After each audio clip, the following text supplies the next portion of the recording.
Dr. Sarno's approach to healing chronic pain is a mind-body approach. And when people hear the term mind-body, one of the first things that comes to mind is often the placebo effect.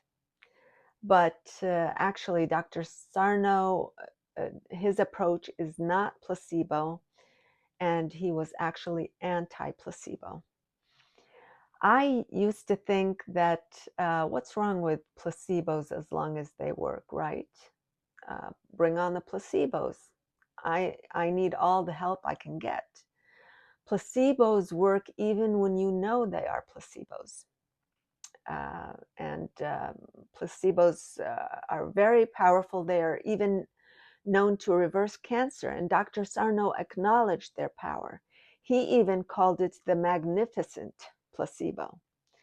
But actually, Sarno did not recommend placebos, and he warned against them. Why?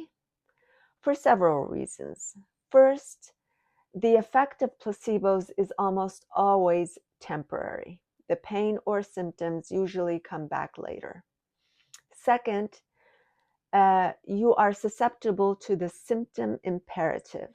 You might get a symptom substitute. So if a placebo made you decide that your back is cured, you'll get another symptom, physical or emotional, so that the distraction from your emotions can continue. Dr. Sarno even made the bold claim that if a TMS condition is cured through a placebo, the brain may later create an even more serious condition such as cancer.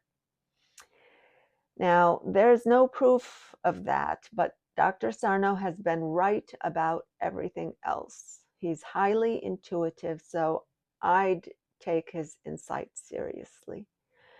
Another reason why placebos might stifle your healing is that they do not acknowledge the root cause, which is the repressed emotions, primarily rage.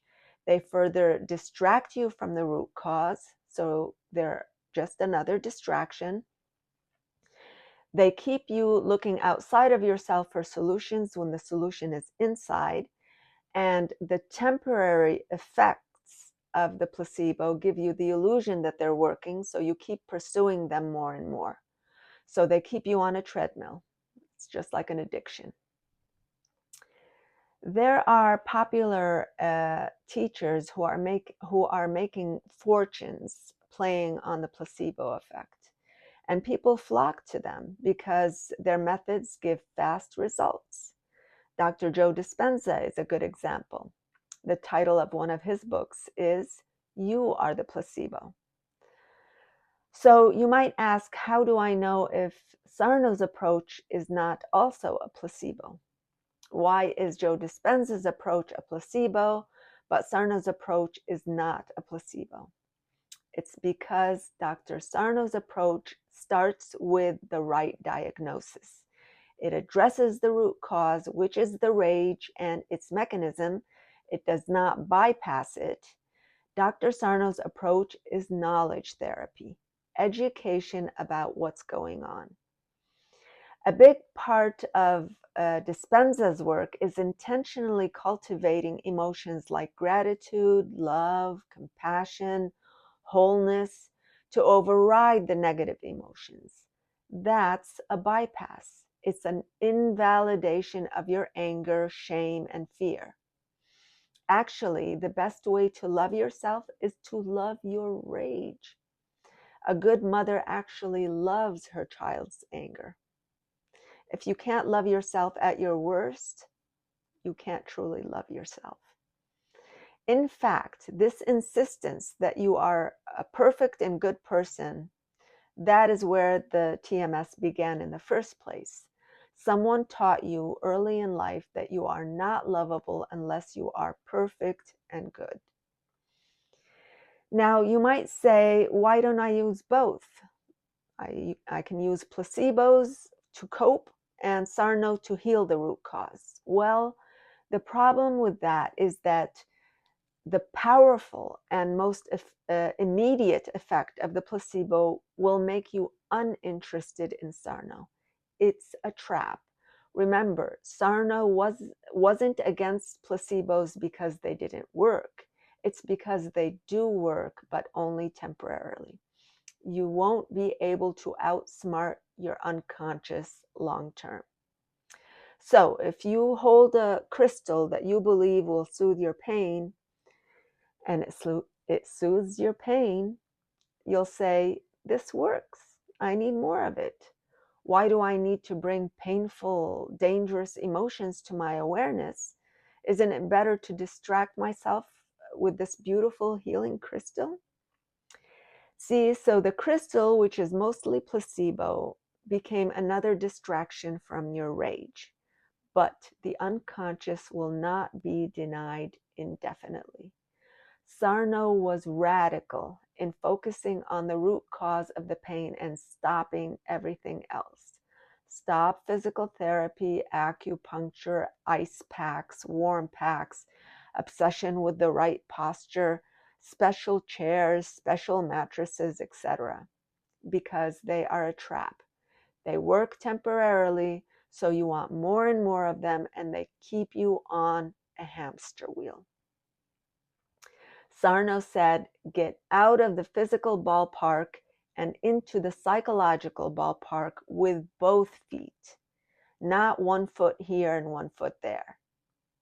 Here's another example. Reiki is a very popular healing system, but the first of Reiki's core principles is, just for today, I'm not going to be angry.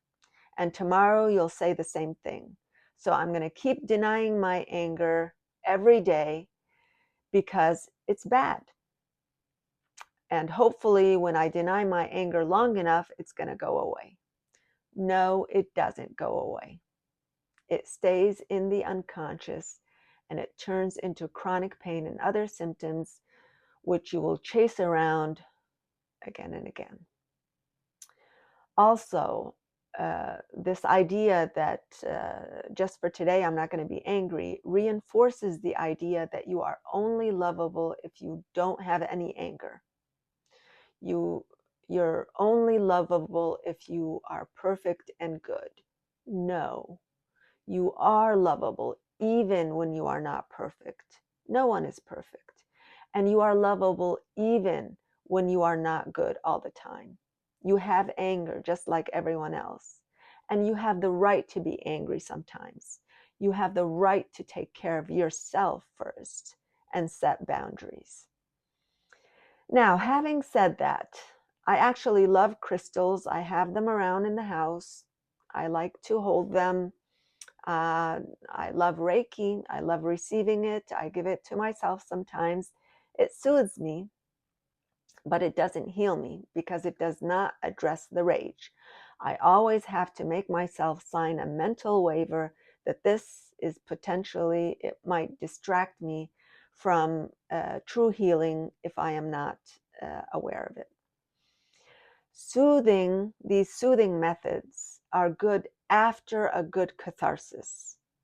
As Osho said, first catharsis, then relaxation. He said, unless you go through catharsis, relaxation is impossible. First, throw out all madness, anger, repression, then silence descends on its own.